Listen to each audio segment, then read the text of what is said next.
네, 마태복음 5장 산상수훈이 이어지고 있는데 우리가 이게 지금 팔복에 대해서 공부하고 있거든요.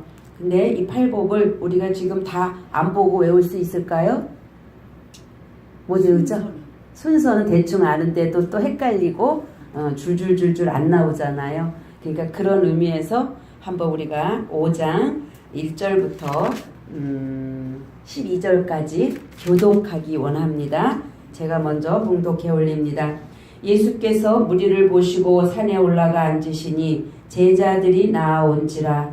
입을 열어 가르쳐 이르시되 심령이 가난한 자는 복이 있나니 천국이 저희 것이며 애통하는 자는 복이 있나니 그들이 위로를 받을 것이며 온유한 자는 복이 있나니 저희가 땅을 기업으로 받을 것이며 위에 줄이고 목마른 자는 복이 있나니 그들이 배부를 것이며 긍휼히 여기는 자는 복이 있나니 저희가 긍휼히 여김을 받을 것이며 마음이 청결한 자는 복이 있나니 그들이 하나님을 볼 것이며 화평케 하는 자는 복이 있나니 저희가 하나님의 아들이라 일컬음을 받을 것이며 위를 위하여 박해를 받은 자는 복이 있나니 천국이 그들의 것입니다.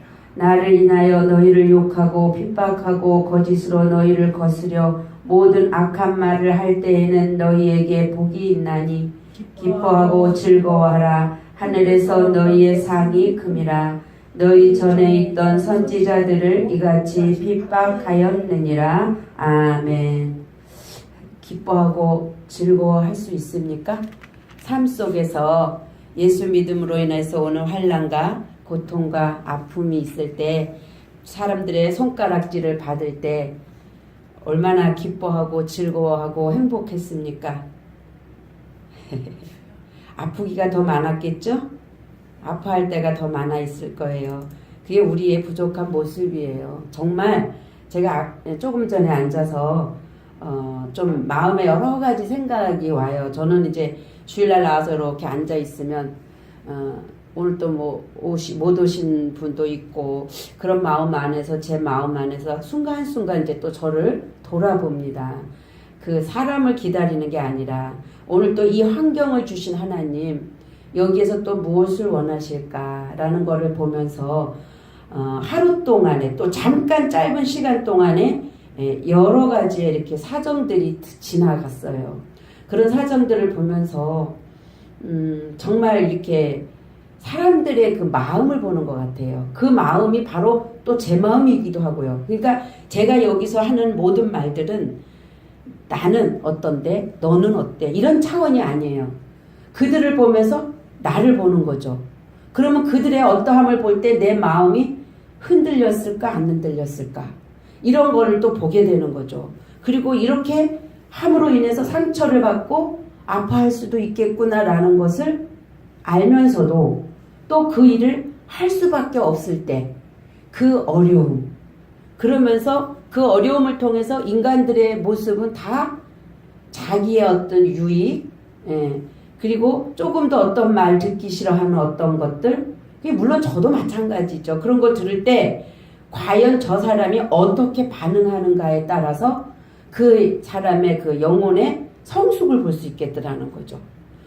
어떤 것이 찔림이 오고 가시가 돋쳐올 때 그게 부드럽던 안 부드럽던을 떠나서 그게 들어올 때 그것이 내 문제로 받아들일 수 있는 사람이라면 나의 또 이런 어떤 부분들을 누군가가 지적해 줄 때 이걸 내가 고쳐야 되는 거구나 라고 생각하는 사람이 있는가 한편 어떠한 사람은 그러한 것들이 올 때 그냥 바로 그냥 시험 들어버리는 사람이 있는 거죠. 그런 거를 알면서도 그럴 수밖에 없을 때는 하나님의 하게 하심 속에서 사람들에게 인기가 있을까요? 없을까요? 인기 없어요, 목사님. 아마 목사님들도 많이 경험했었을 것 같아요. 근데 그럼에도 불구하고 또 그럴 때 또 나 자신을 보는 거죠. 내가 그런 거에 또 나 역시 마음이 상해서 좌로나 우로나 치우치지 않을까? 라는 생각을 이제 하는 거죠. 이렇게 서로가 이런 게 다 어찌 보면 이게 우리가 그 아픔 속에서 성장해 가는 것 같아요. 그래서 제가 스토리에다가 글을 아침에 잠깐 2개를 올렸어요.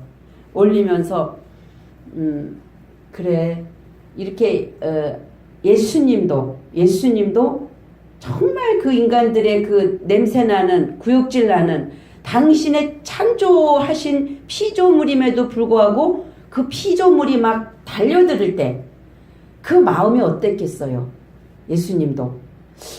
그런 차원을 생각하면 아이고 우리는 아무것도 아니다. 그럼에도 불구하고 저들을 용서하는 그 예수님의 그 십자가의 사랑. 그거를 이렇게 자꾸 요즘에 보게 하시면서 나는 근데 이제 그의 모습을 볼 때 그를 어떠라고 보기보다는 저를 본다 그러잖아요. 그러면 나는 과연 그런 자인가? 예수님과 같이 나는 그럴 수가 있는 자인가? 물론 못하죠. 우리는. 누구 때문에 내가 어떻게 십자가에 죽는 일을 하겠어요. 그렇잖아요. 그러나 그렇게까지는 못하더라도 그 마음 안에서 내가 좌지우지 되는 일은 없는가. 우리의 마음은 그러면서 이런 생각을 하는 거죠. 우리의 마음은 하나님의 영을 받아들이고 또한 그것은 사랑이잖아요. 물론 영적인 사랑, 육적인 사랑 다 포함하겠죠. 그 사랑을 받아들이고 또 이 우리 마음 안에서는 그 사랑이 또 흘러나가는 거잖아요. 그래서 사랑이 제일이라 그러잖아요. 결론적인 걸 볼 때. 근데 그 사랑을 어떻게 아냐는 거죠. 그 아는 것은 우리의 생각이란 말이에요. 우리의 생각 안에다가 하나님의 말씀이 들어왔어요. 우리가 하나님을 알 수 있는 길은 말씀밖에 없잖아요. 그분이 누군지를 아는 거는 말씀밖에 없단 말이에요. 그냥 하나님을 우리가 어떻게 하나님은 이럴 거야 라는 거 할 수가 없는 거잖아요. 인간의 영이신 그 하나님을 인식조차 할 수 없는 인간이니까. 근데 인식을 할 수 있는 길을 방편으로 열으신 거는 말씀을 우리에게 주셨고 이 말씀을 주셨음에도 불구하고 그들이 못 알아들으니까 예수님이 육신을 입고 이 땅에 오실 수밖에 없었던 거잖아요. 그러면은 우리는 이제 어떤 차원으로 가야 되냐면 이 주신 말씀을 묵상하고 그 말씀을 깨달아 아는 것은 어디서 하는 거냐면 우리의 생각에서 정리되어지는 거죠. 우리가 하나님의 말씀을 볼 때 진리의 성령이 오신 자는 하나님의 말씀에 그 하나님의 마음으로 생각을 통해서 성령이 진리의 역사를 해석해 주심으로 말미암아 그 하나님이 이 마음을 담아둔 이 편지로 그 본 뜻을 찾아가는 자리로 성령님 우리를 이끌어 가는데 그 매개체 역할은 이 문자로 주신 율법 로고스라는 거죠. 그게 예수님이고 그래서 예수님을 보고 우리가 누구를 아는 거예요? 하나님을 아는 거죠. 이 원리를 잘 이해해 주셨으면 좋겠어요. 우리가 하나님을 알 수 있는 길은 다시 한번 설명을 하면 말씀밖에 없는데 이 말씀은 로고스고 이 말씀은 육체로 오신 예수예요. 예수님은 이 말씀이 변화된 거라고 생각하시면 돼요. 그럼 예수님이 이 땅에 오셔서 성경을 다 어떻게 하고 가신 거예요? 열어놓고 가신 거예요. 그러면 이제 예수님이 가시면 예수님 자신이 로고스가 가시면 이제 우리 안으로 올 때는 이제 더 이상 로고스로는 보이는 예수로는 못 만나기 때문에 우리 안으로 오셔야 되잖아요. 그 모습이 성령이라는 거죠. 그것이 진리라는 거죠. 그 진리가 우리 안에 오시면 지금 이 로고스로 주신 그 속뜻 왜 이거를 주신 하나님의 그 말씀이 내 안에서 해석되어지잖아요. 그게 뭐냐면 그 하나님의 마음을 내 마음이 해석되어짐을 따라서 이해하고 그 마음은 어땠을까? 아버지의 뜻은 무엇인데 그럴 때 아버지의 마음은 어땠을까를 이해하게 되는 거죠. 그게 내 안에 들어온 것이 사랑이고 그 사랑이 나를 통해서 또 어떻게 해요? 내가 알았고 그 사랑을 느꼈고 깨달았으니까 그 사랑으로 행해야 되겠죠. 그랬을 때 믿음이 없이는 하나님을 기쁘시게 못하고 또 행함이 없는 믿음은 죽은 믿음이라. 그러면 믿음이 낫냐 행함이 낫냐 로마서에 보면 싸움이 있잖아요. 믿지 않고는 절대로 깨닫지 못하고 깨닫지 못하면 행함으로는 못 나가죠. 결국은 믿음이 오셔서 우리를 깨닫게 하셨고 깨달은 우리는 행함으로 올려드리는 그 행함은 이 땅에 교회 와서 봉사하고 교회 와서 열심히 일하고 교회 와서 열심히 헌금하고 그런 행함을 얘기하는 게 아니라 그분을 알자 힘써 알자 알아진 만큼 또 뭐요? 복음을 전하는 거잖아요. 복음을. 그래서 누가복음 16장 16절 마태복음 내비두고요. 누가복음 16장 16절 한번 잠깐 가보세요. 16절 이해하던데 자 어디냐면 누가복음 16장 잠깐만요. 16장 16절 맞아요. 자, 율법과 선지자는 요한의 때까지요. 그 후부터는 하나님 나라의 복음이 전파되어 사람마다 그리로 침입하느니라. 그러나 율법의 한 획이 떨어짐보다 천지의 없어짐이 쉬우리라. 그렇죠? 자, 이 말은 무슨 말이냐면 15절을 보면 이래요. 예수께서 이르시되 너희는 사람 앞에서 스스로 옳다 하는 자이나, 그러니까 우리가 스스로 사람들에게 나는 옳은 사람이야, 나는 바른 일을 하는 사람이야 라고 하나 너희 마음을 하나님께서 아신대요. 응? 사람 중에 높임을 받는 그것은 하나님 앞에 미움을 받는 것이니라. 그러면 사람 앞에 미움을 받아야 되는 거네. 이 말의 의미는 그래서 사람 앞에 막 못된 짓 하고 나쁜 짓 해라는 게 아니라 하나님의 뜻, 하나님의 정말 그 의중을 드러내려면 이 세상에서는 어때요? 이 세상과는 대적할 수밖에 없는 거기 때문에 그러한 것을 드러내게 될 때 세상에 좋다고 속해 살아가는 사람은 듣기 싫잖아요. 빛이 세상에 왔으되 어두움이 영접하지 아니하더라. 왜? 그 어둠이 드러날까 하여. 요한복음의 1장에도 있잖아요. 이렇게 어려운 거예요. 이렇게. 그래서 마태복음 우리가 아까 읽었지만 마지막 팔복 중에 의를 위하여 핍박을 받는 자는 복이 있다. 천국이 저희 것이니라. 우리가 하나님 뜻대로 살고자 하고 하나님의 의를 추구하고 살고자 하면 반드시 따라올 수 있는 게 이런 일이라는 거죠. 왜? 그것을 그럼에도 불구하고 사람에게 지금 그러잖아요. 사람에게 너희가 하나님을 기쁘게 하랴 사람을 기쁘게 하랴. 참 근데 이 길이 외롭고 힘들어요. 정말 힘들어요, 목사님. 왜 힘드냐면 내가 이 말을 하면 저 사람들이 얼마나 시험을 당할까 뻔히 알아. 나이가 이제 60이 넘었는데 그걸 왜 모르겠어요. 그런데 보이니까 어떠한 부분들을, 그런데 이제 그럴 때 그걸 딱 이렇게 사랑을 품고 지적을 해줄 때 그것을 받아들이면 좋은데 안 받아들일 때 힘들잖아요. 그러면은 저 사람을 안 받아들일 것 같아서 그냥 참는단 말이죠. 닫은단 말이죠. 그런데 하나님은 막 책망하셔. 그것을 악하다 그러셔요. 그 영혼이 그렇게 가는 것을 너가 인기 얻으려고, 너가 좋은 소리 들으려고 입을 닫아버리면 뭐예요? 사람 앞에 칭찬받으려는 거잖아요. 그걸 악하다 그러신다니까. 와, 그럴 때 환장하겠는 거죠. 왜? 그 책망이 저한테 오니까. 성경 어디에 그게 있죠? 만약에 어떠한 자가 지옥을 가게 되면 그 피를 너에게 묻겠다라는 말씀이 어디 있죠? 있어요. 저 그거 볼 때 굉장히 무서웠거든요. 참 우리가 어떻게 하느냐에 따라서, 그러면 정말 네가 알고 있는 게 진리야? 근데 볼 때 그가 진리 가운데 없어?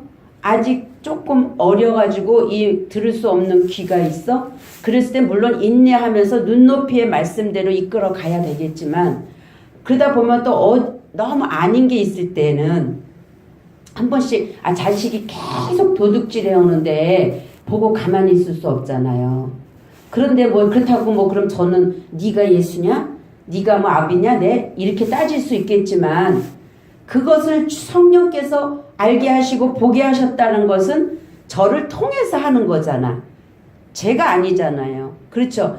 그분이 하실 때는 입이 떨어져야 되는 거죠. 그럴 때는 그분에 의지해서 그러한 일을 할 때 참 인간의 인간의 욕망은 누구에게 뭔가 듣기 싫어하고 막 하는 그런 모습을 볼 때 딱 두 부류로 나눠지더라는 거죠. 어떤 사람은 삐지고 어떤 사람은 아멘하고 오늘 나는 어떠한 자리에 있는가? 제가 그걸 스토리에 그걸 보면서 나는 어떠한 자리에 있는가? 나는 과연 그런가를 보는 시간이었어요.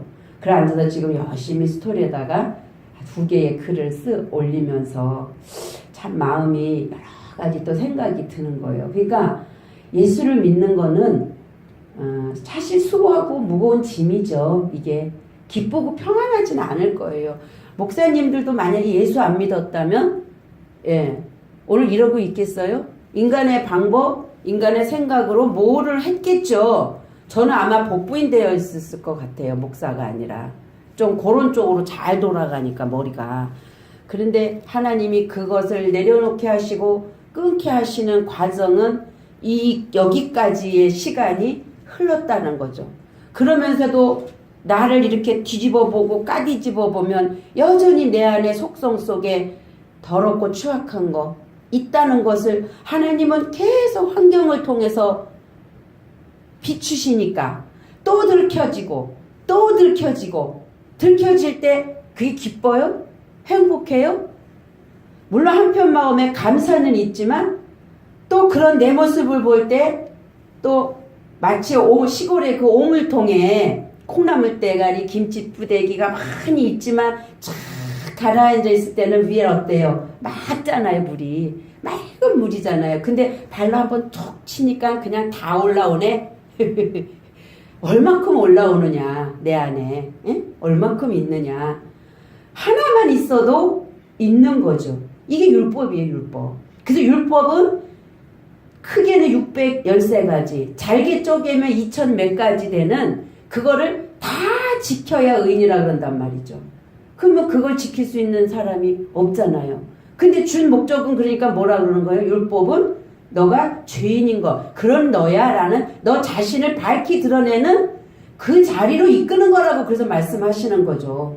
그렇게 해서 우리가 강야 40년을 가는 동안에 계속 나를 보고 또 그 하나 오늘은 콩나물 대가리 보고 다른 날은 또 김치 푸댕이 하나 보고 김치 대가리 또 어느 날은 돌멩이 하나 보고 이러면서 자꾸 벗어지다 보니까 어느 날 벗어진 만큼 그분의 성령이 내 안에 오셔서 나와 함께 하나 되어 가는 것을 보게 되잖아요. 그랬을 때 저 사람의 칼질이 오던 난도질이 오던 뭐가 어떻든 삐졌든 뭐 했든 그럼에도 불구하고 그 눈높이로 사랑으로 품어주고 뭘 기다려요? 언젠가는 그도 그것을 이해하고 돌아올 날이 있겠지. 그렇게 오면 뒤로 돌아볼 때 그땐 내가 아팠지만 돌아보니까 그것이 나에게 뭐가 된 거예요? 약이 된 거죠. 그럼 하나의 또 업된 거죠. 하늘이 더 땅에서 가까워진 거죠. 이게 복음이잖아요. 그 일을 하라고 하나님은 우리를 부르셨고 먼저 우리를 다스리셨고 여기까지 이끌어 주셨다라는 거죠. 근데 그 일을 만약에 안 하면 그 영혼은 그냥 내비두는 거잖아요. 방관하는 거잖아요. 지옥을 가든 말든. 근데 하나님이 뭐예요? 영혼을 지옥 가게 하면 연자맷돌을 목에 걸고 빠지여라는 거잖아요. 그렇게 우리한테 너무 큰 책임이 있는데 이 길이 결코 순탄하지는 않고 힘들다라는 거. 오지랖 넓다 그러죠. 세상 사람이 볼 때는. 그러니까 하나님 앞에 우리가 너무 오지랖이 넓은 거야, 목사들은. 그 책임을 이 땅에 부여받고 태어났다. 국민교육 헌장 외우세요? 잊어버렸죠? 앞에만. 한번 해보세요. 우리는 민족 중의 역사적 사명을 띠고 이 땅에 태어났다. 주상의 빛난 오늘의 살려 오늘의 대살려. 그 다음 뭐죠? 주상의 빛난 오늘의 대살려. 안으로는 민족 중흥의 그러니까 그때 열심히 외웠는데 우리 아침 월요일마다 조회할 때마다 했잖아요. 우리는 민족 중흥의 역사적 사명. 마치 뭐같이 외웠어요? 주기도문 외우는 것처럼 사도신경 외우는 것처럼 그렇잖아요. 주기도문 하늘에 계신 우리 아버지여 이름이 거룩히 여기 줄줄줄줄 나오죠. 전능하사 천지를 만드신 하나님 이렇게 외웠죠. 근데 그렇게 외웠던 것도 세월이 흐르니까 다 잊혀져.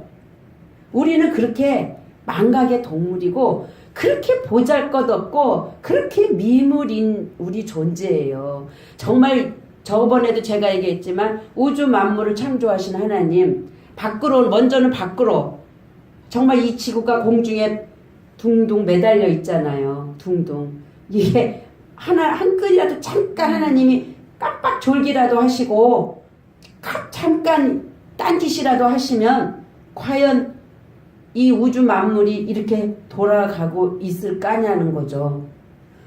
그것이 그 하나님이 또 우리 안으로 오셔서 2차적으로 우리 안에 오셔서 하나님의 그 새 언약을 풀어주실 때 주무시지도 않고 졸지도 않으시는 그 하나님이 또 만약에 잠깐이라도 졸으시면 우리가 어떻게 될까라는 생각을, 우리는 하나의 또 작은 소우주라며요.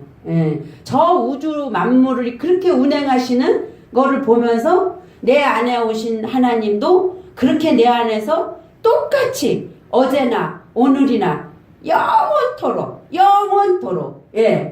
동일하게 일하시는 분이라는 거죠. 영원토록. 그거는 지금 나도 영원토록이라면 아직 태어나지 않은 그에게도 영원토록이고 지금 응애하고 태어난 자에게도 영원토록이라는 거죠. 영원토록. 그러나 하나님의 어떤 의도와 계획 속에서 우주 만물이 어떻게 되어질지는 아무도 몰라요. 그러나 반드시 중요한 것은 진리가 이긴다. 진리가 승리한다. 오늘 제 넋두리였어요. 왜 넋두리를 이렇게 길게 하는지 모르지만 제가 넋두리였어요.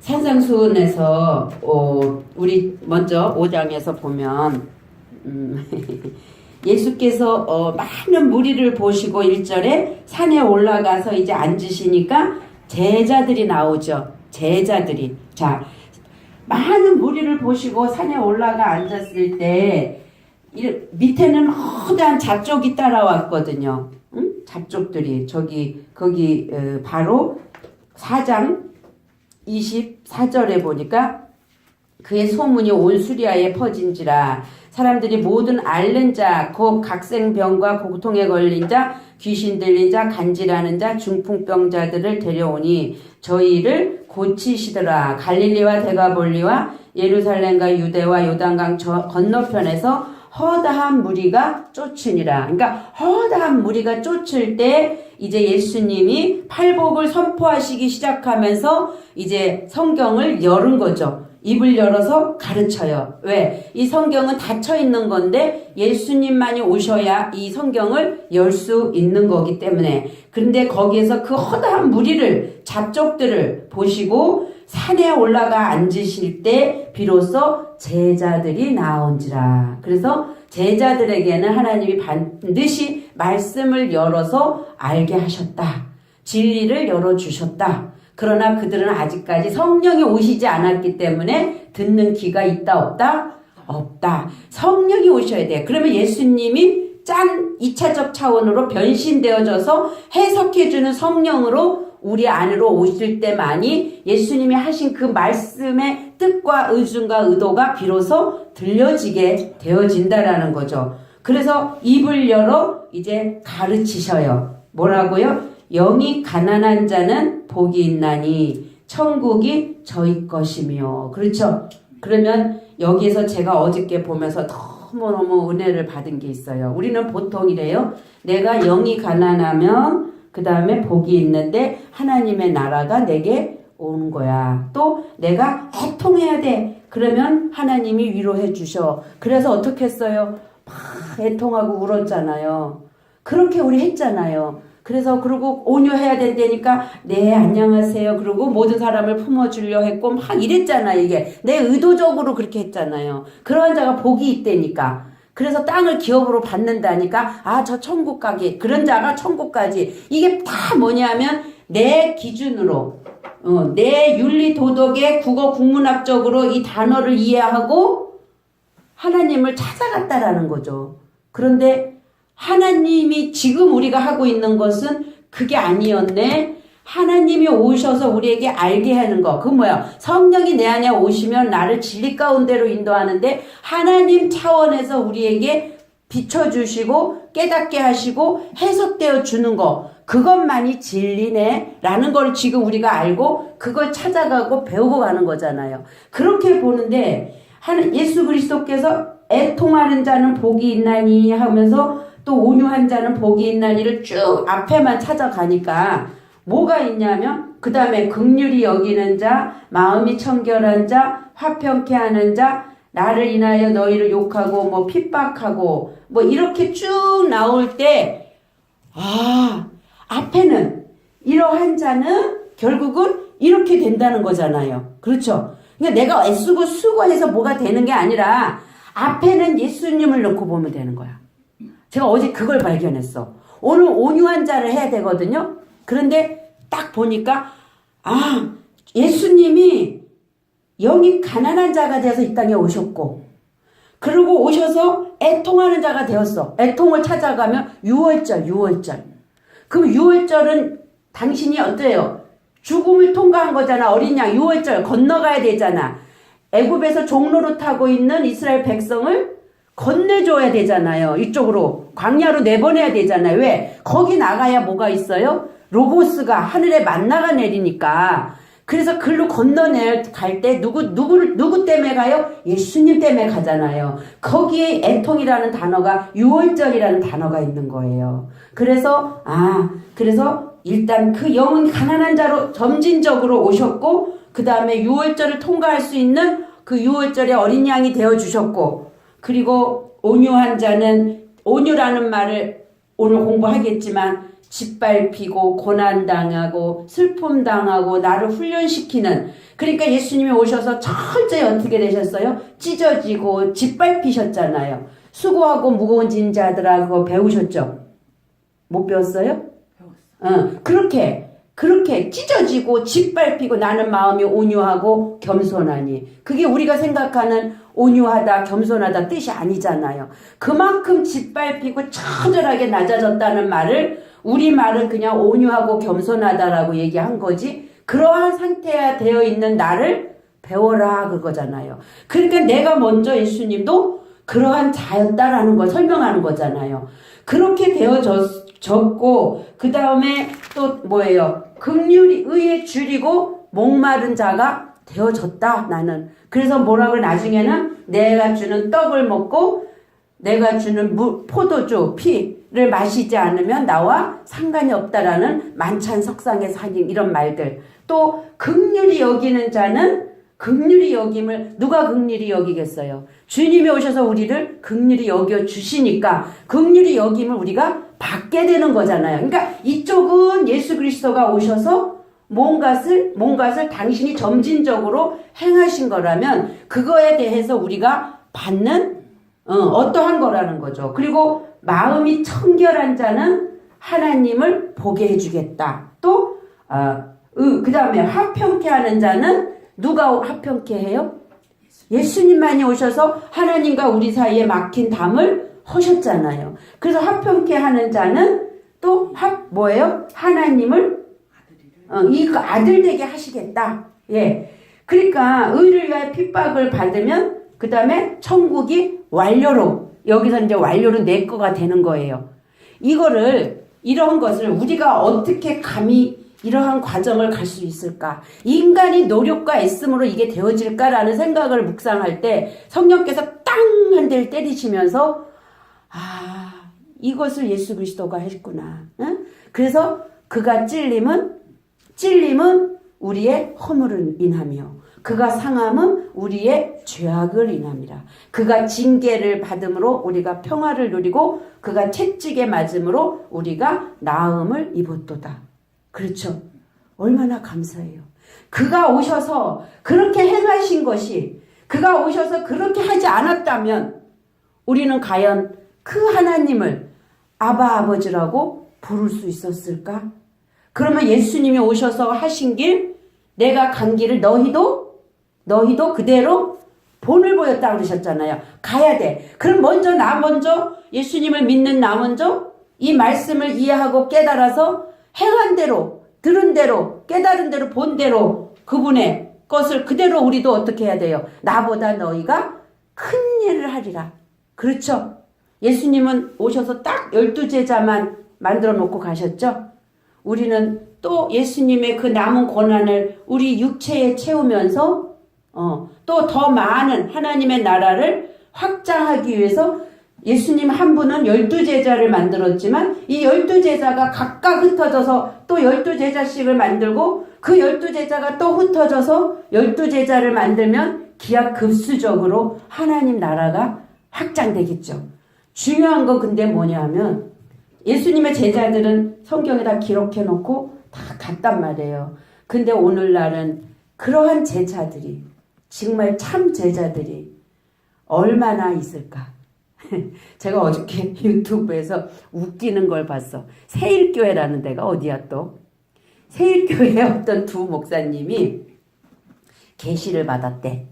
그래서 2000 내년 2월 여기 유튜브에 있어. 2월 며칠 날 오후 2시에 북한 공산당이 천을에 온대. 하나님이 계시를 하셨대. 그래갖고 트럭에다가 그것까지도 좋아. 뭐 지금까지 많이 그랬잖아. 근데 홀딱 빨개 벗고 진짜 아무것도 안 걸치고 나 목사님 둘이 그 왜 그 저기 소돼지 이렇게 끌고 다니는 거 이렇게 됐잖아요. 천막 없는 그런 거에 딱 타갖고 거기 붙잡고 서갖고 세일교회 십자가 달고 그래가지고 경찰이 와서 붙잡아 갔다니까.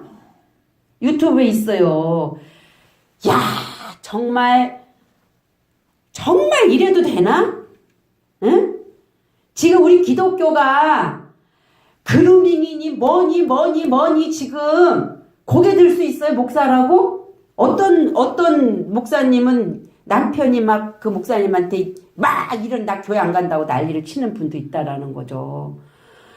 나 진짜 미치겠어 아주 정말. 이런 말도 쓰면 안 되는 거지만 아니 빨개 벗고 성경에 그렇게 외치라고 성경인 계시를 받았기 때문에 그렇게 한다는 거죠. 그럼 미쳐 돌아가는 거 아니에요 지금 이게? 정말 하나님이 말씀하시는 게 그 뜻이에요? 정말 성경을 오해하였구나. 너희가 예수님이 탄복하고 탄식하시겠구나라는 것을 보지 않을 수가 없어. 거기다가 그 우리 유명한 지금 큰나무교회 지금 이제 이 정부를 때리고 자 해서 문재인은 사형시켜라 해갖고 그 권 누구라는 이단으로 지목된 권찬인가 뭔가 그런 분하고 큰나무교회 그 목사님 큰나무 알아요? 이름 바뀌었지. 그 예언 많이 하고 큰믿음인가? 큰믿음 서울에 있잖아요. 몰라요? 다들 모르셔요? 거기 예언 사역 많이 하는데요. 변승우. 이 생각났어. 그 목사님이 문재인은 사형시켜야 된다 해갖고 기독교인들 다 참석해라 다 모여라 해갖고 막 난리를 치는 그런 게 또 올라가 있고. 왜 이렇게 시끄럽지 믿는 사람들이. 나는 정말 싫어 그런 게. 그냥 각자가 다른데 어떻게 하나님은 사랑이라 하면서 기독교에서 사형시켜야 된다라고 목사님의 입에서 그 얘기를 하는 그가 온전한 사람일까를 분별을 못해.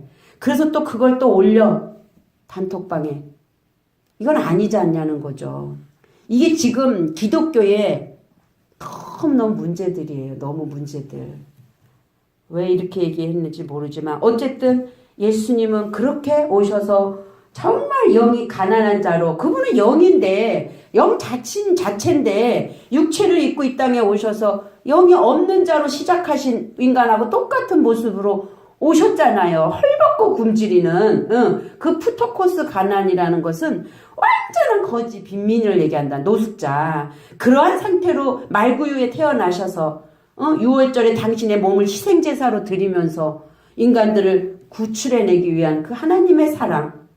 이게 8가지의 복이 근원을 이루셔고 오늘 우리에게 지금 말씀하고 계시는 거잖아요.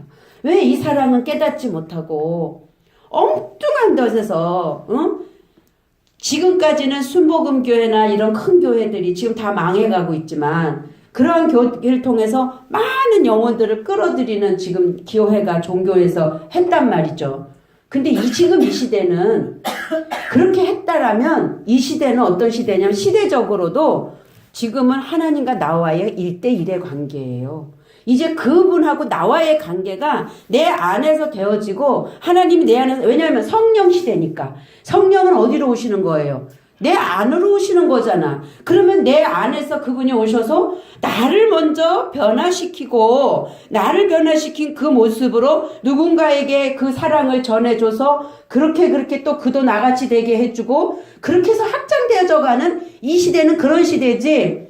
막 의증이 떠증이 육신의 어떤 정욕, 잘 먹고 잘 살고 육신의 정욕, 안목의 정욕, 이생의 자랑을 채우기 위해서 교회에 오는 시대가 이제는 아니에요. 그래서 가라지들을 지금 추수하는 때라는 거죠. 그러면 차원적으로 볼 때 땅에서 하늘로 올라가는 차원이 되는 거죠. 이게 말세예요. 이게 말세. 세상 끝에 내가 오리라. 예수님이 그러시죠. 그러면 예수님이 오심과 동시에 세상은 끝이 아니에요. 끝이에요. 세상 끝에 이미 오셨단 말이야. 그럼 예수님은 오셔서 뭐 하신 거냐면 영원 세계, 그를 믿음으로 말미암아 그분과 함께 우리는 이제는 더 이상 쓴 눈물이 없고 애통이 없는 영원 세계 안으로 우리를 끌어올리겠다라는 부분에서 오신 거라면, 정말 진심으로 그를 믿고 그분 안에서 거듭났다면 나는 이제 그 세계가 내 안에서 열렸잖아요. 그러니까 육체를 벗으면 나는 그분과 하나됨으로 가는 것이지, 이 자꾸 이 우주 만물 시대적인 종말을 보면서 내년 2월 20 며칠 날 온다는데, 과연 한번 집에 가시면 유튜브 세일교회 치고 들어가셔서 한번 보세요. 거기 있어요. 유튜브에. 그렇게 너무너무 오해하고 말을 못하겠어. 자, 거기까지만 하고요. 그래서 오늘은 이제 그래서 심령이 가난한 자, 애통한 자, 예수님이 그러한 자로 우리에게 오셔서 이제 온유한 자라는 자리에까지 우리를 이끄실 텐데, 이 온유라는 것을 히브리어 헬라어에서 보면 겸손하다, 온유하다라는 프라우스라는 단어를 써요.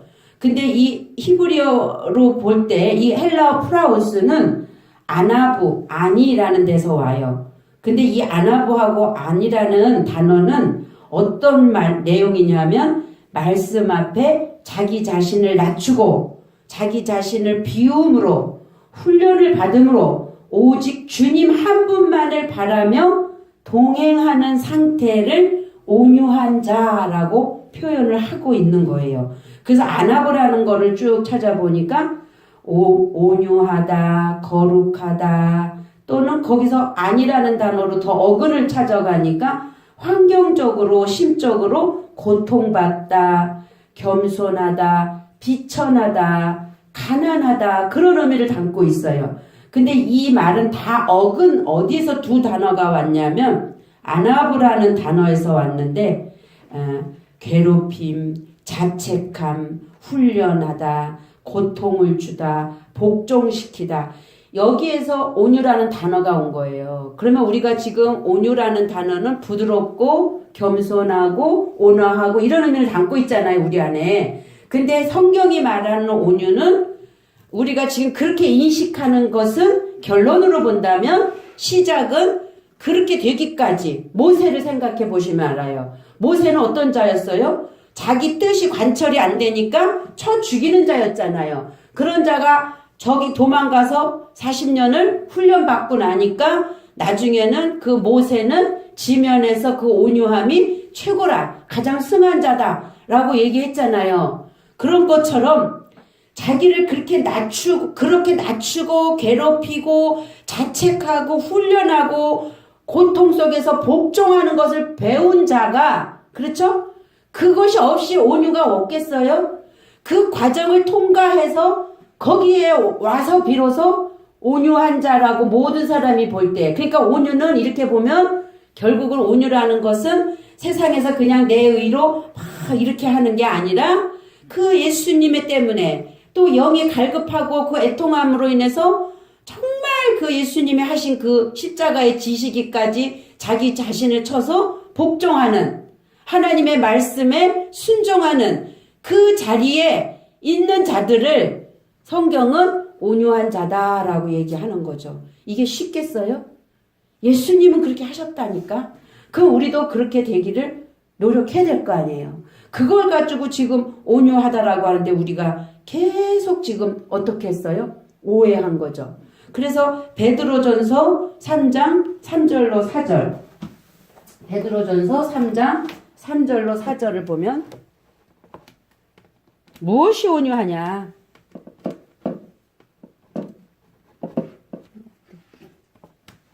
예.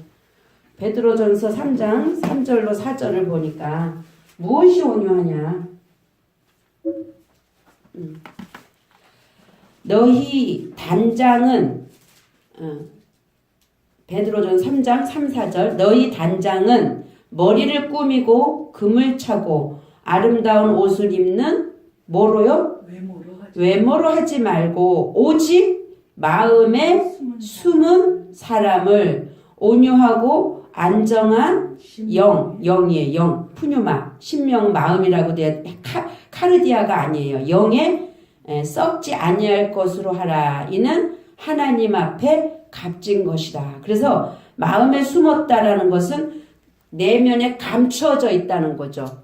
그러니까 하나님은 뭐만 보신다? 우리의 겉사람을 보는 게 아니라 우리의 속사람이 예수 그리스도로 되어진 나, 새로 태어난 나, 부모를 태어난 나가 아닌 예수님의 말씀, 진리의 성령에 의해서 만들어지고 있는 나, 그것을 예수님은 보는데 그렇게 온유하고 안정한 영에 썩지 아니할 것으로 하라.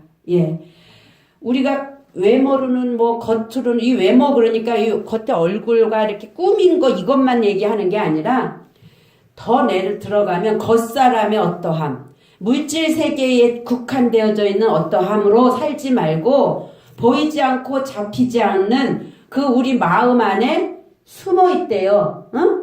안 보이죠? 예, 그러니까 감추어져 있어요. 그러나 진정한 나는 그게 나라는 거죠. 거듭난 나는 그게 나지 이 물질 세상에 있는 나는 아니다라는 거죠. 그러한 자 그것으로 하나님 앞에 서라는 거예요. 예. 그래서 제가 우리 먼저 배웠지만 주님도 그러잖아요. 나는 마음이 온유하고 마음 그럼 카르디아인데 마음은 뭐냐면 전인격적인 나, 전인간적인 나. 거기에는 이성, 감성, 의지, 그 모든 거, 나를 주장하는 생각, 뭐 그런 거 있죠, 다. 지정의.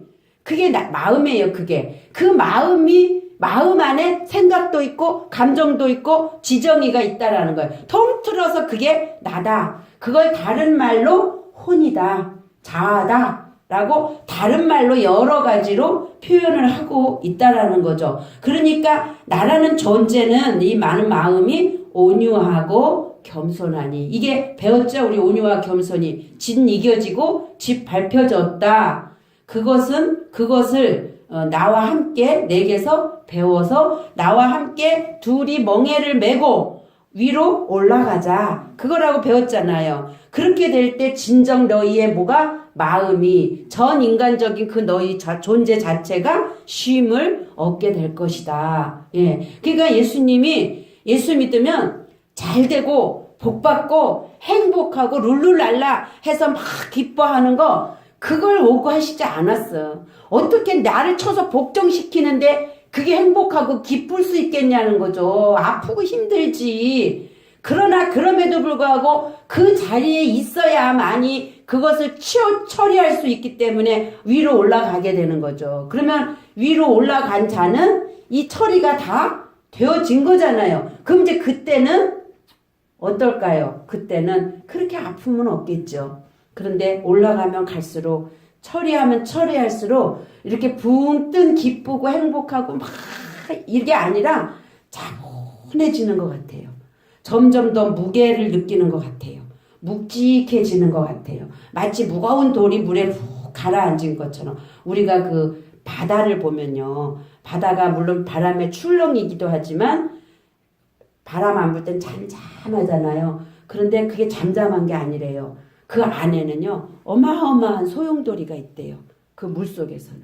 예, 그렇게. 그럼에도 불구하고 잔잔한 것 같지만 그 안에 소용돌이 속 안에서도 평온할 수 있고 잠잠할 수 있고 정말 그 더 예수님으로 그리스도로 나아가는 그러한 자가 되어질 때는 그냥 그렇게 별로 막 이렇게 세상의 어떤 것에 요동하지 않아요.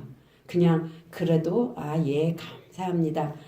예 감사합니다. 이 마음이죠. 요동함이 없이 나아가는 거죠.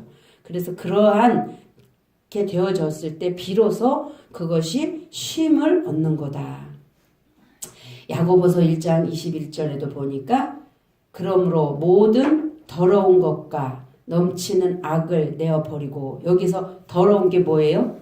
성경은 누구에게 준 거예요? 믿는 자에게 주셨어요. 그러면 저 믿지 않는 자들은 더러워요? 아니에요. 그 안에 내면에 그 진리 아닌 그 하나님 육신의 정욕대로 살아가는 그 우리에게 주신 거기 때문에 하나님이 하나님적 차원에서의 것이 아닌 어떤 반대되는 것은 더러운 것이다, 악이다 라고 얘기하는 거예요. 그러니까 여기에서 또 우리가 생각에 예수 믿고 교회 들어온 종교에 있는 사람들은 더럽다, 악하다 라고 할 때 우리 단어의 인식으로 또 더러워, 저 더럽대, 저 악하대 이렇게 가면 안 되고 아까 온유와 겸손도 그렇게 짓이겨지고 짓밟혀졌다라고 성경은 번역하고 있는 거를 우리말이 그걸 끌어다 쓴 거지 온유가 그거야 라고 얘기하면 안 되듯이 종교 안에 율법 안에 있다고 해서 더러운 게 아니고 하나님이 보실 때는 그거를 더럽다라고 표현했는데 그것은 반대의 개념이다라고 생각을 하시면 돼요. 그러면 다 그걸 우리 인식에서 더러워 그거는 악이래 이 세상은 다 악이래 이렇게 보시지 말고 선의 반대는 뭐예요? 정반합이라는 거 알죠? 어둠은 악하죠. 근데 어둠이 없으면 우리 잠 자야 되잖아. 우리가 살아가려면 그렇게 해요. 그렇게 정반합적인 개념으로 이해를 하시란 말이에요. 선에 빛이 없으면 어둠이 분별이 안 돼. 어둠이 있어야 빛이 분별이 돼. 선이 있어야 악이 분별이 되지. 악이 없으면 또 빛이 선도 안 보여. 그런 차원에서 하나님은 선이라면 정반합적으로 여기는 악이라는 거지. 우리가 생각하는 것처럼 율법이 악하고 더러운 것이라는 걸로 인식을 하지 말라는 거예요. 분명하게 이건 이해하셔야 돼요. 그래서 그러므로 그 물질 세상에 있는 모든 것들은 정반합적으로 하나님 보실 때는 우리말을 또 쓸 수밖에 없잖아. 이렇게 더러운 것고 넘치는 악을 내어버리고 너희 영혼이 아니라 푸시케 너희 혼을 구원할 바. 그러니까 하나님의 구원하는 목적은 사랑하는 자여 내 혼이 영혼이 아니에요. 내 푸시케가 내 혼이 잘됨 같이 내가 범사에 잘되고 강건하리라. 그러니까 먼저 뭐가 돼야 되는 거예요? 먼저 혼이 잘 돼야 돼. 예. 그러니까 하나님은 우리가 내 혼이 옛 천년의 나의 혼은 어떤 거였냐면 물질 세상에 국한되어서 사탄적이고 마귀적이고 그렇죠. 그런 나였는데 하나님이 오셔서 그걸 나를 바꾸시잖아요. 그걸 죽음으로 내모시고 예수와 함께 십자가에 못 박게 하시고 새로운 나로 지금 내 안에다가 채우고 가시잖아요. 그러니까 이거는 이제 지금은 바뀌어진 내 혼이잖아요. 그러기 때문에 내 혼이 구원을 받는 거예요. 혼이 잘된 가치가 먼저 나오는 거예요. 세상에서 잘 먹고 잘 살아가지고 혼이 잘 되는 게 아니라 집 주인이 바뀌어버리는 거. 응? 그래서 창세기 2장 7절에도 하나님이 불어넣은 생기로 어떻게 해요? 산 혼이 되잖아요. 그럼 그때부터가 이제 하나님을 인식이 열리고 하나님을 바로 알아가는 일이 되어지고 그럴 때 성령이 역사를 하신다라는 거예요. 그래서 모든 내어버리고 능히 너희 혼을 구원할 바. 목적은 믿음의 결국은 뭐다? 혼의 구원이다. 성경이 다 그렇게 얘기를 하고 있단 말이죠. 그래서 그렇게 하려니까 어떻게 하냐면 우리 마음, 나의 마음 안에 심긴 도가 뭐예요? 진리. 로고스. 로고스는 예수. 그 다음 레마는 그리스도. 근데 로고스 없이 레마 없고 레마가 없으면 로고스도 없는 거죠. 그래서 같은 거예요. 결국은 같은 건데 공부하는 차원에서 구집이 나누자면 예수는 겉에 물질세계 육체로 오셨고 근데 그분은 본래 영이셨어요. 그리스도셨어요. 그는 여호와였어요. 본래가 레마였어요. 근데 이거를 말해도 알아들을 수가 없기 때문에 오셔서 뭘로 말씀하셨냐면 로고스로 말씀하셨다. 그러니까 그 로고스를 우리는 지금 신긴도다. 그러니까 겉에 말씀, 문자로 주신 성경, 예, 이걸로 오신 거니까. 그래서 오늘날도 우리에게 지금 로고스로 오셔 예수님은. 그래서 심긴 로고스를 온유함으로 받으라. 예, 그렇게 짓이겨지고 짓밟혀 재어져서 결국 그것을 다 수용한 그러한 온유함으로 받으라. 다시 읽어볼게요. 야고보 1장 21절. 그러므로 모든 더러운 것과 넘치는 악을 내어버리고 능히 너희 혼을 구원할 바 마음에 심긴 노고스를 온유함으로 받으라. 그렇죠? 예, 결국은 하나님은 말씀이기 때문에 하나님은 우리 안에서 모든 것을 말씀 갖고 일하신다는 거죠. 근데 여기서 하나가 또 다른 게 있어요.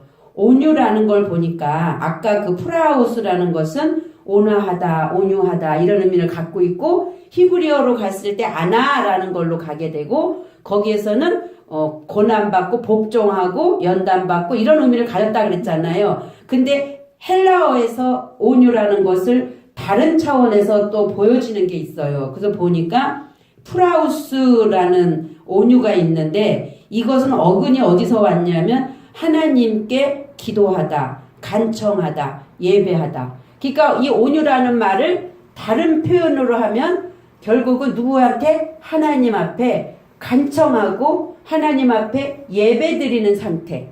이거를 또 온유하다라고 번역을 해놓고 있더라는 거죠. 그러면 자, 온유한 자는 복이 있나니. 그러니까 온유한 자는 결국은 그렇게 짓밟히고 이겨지고 고난 속에서 자신을 훈련해서 그렇죠? 하나님 앞에 섰을 때 어떻게 하나님 앞에 진정한 뭐가 돼요? 참 예배자가 되겠죠. 하나님 앞에 기도하는 자가 되겠죠. 예. 그래서 그렇게 간청하는 예배자가 된다라는 말을 온유라는 단어에다가 다 품고 있는 거예요. 다 품고 있는 거예요. 그러니까 우리는 그냥 온유라는 걸 우리 관점에서 그냥 하나를 딱 보지 말고 지금 이런 관점으로 보아야 된다라는 걸 지금 제가 설명하고 있는 거예요. 그렇게 되어진 자들이 결국은 자기를 낮추고 훈련받은 자들로서 싹트고 자라게 하는 로고스를 하나님께 프로시코마이 기도함으로 그 안에서 받게 된다라는 거를 설명을 하고 있는 거죠.